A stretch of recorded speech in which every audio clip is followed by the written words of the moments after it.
I call the member for Chisholm.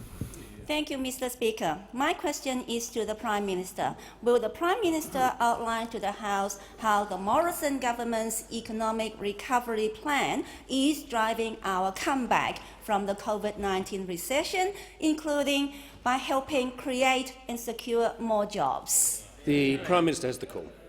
Thank you, Mr. Speaker, and I thank the member for her question. I thank her for, once again, for her leadership in her community, and particularly for her great leadership of the Chinese Australian community in her electorate.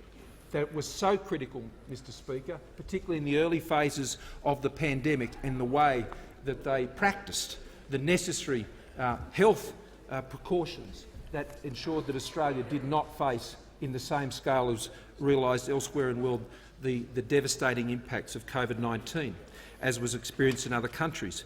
Mr. Speaker, in the early phases of the pandemic, one of the key objectives that we had was not just, obviously, to cushion the blow and to get on top of our health response to the COVID-19 pandemic.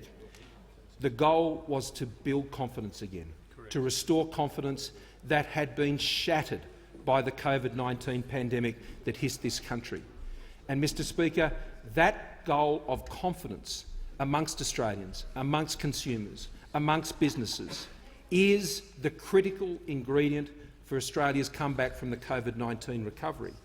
And today, following the earlier surveys that were released this week, both with the ANZ survey and consumer confidence jumping to a 2020-year high, Mr. Speaker, business confidence in the NAB survey jumping to an over more than 2-year high, today we hear that the Westpac consumer sentiment confidence has risen to the highest level in a decade, Mr. Speaker.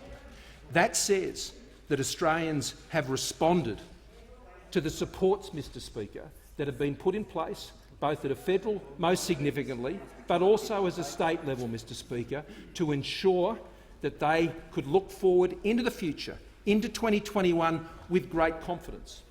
And Bill Evans, Mr. Speaker, has put the rise in confidence down, amongst many things, to rapid, proactive responses from authorities, critical to containing the economic damage.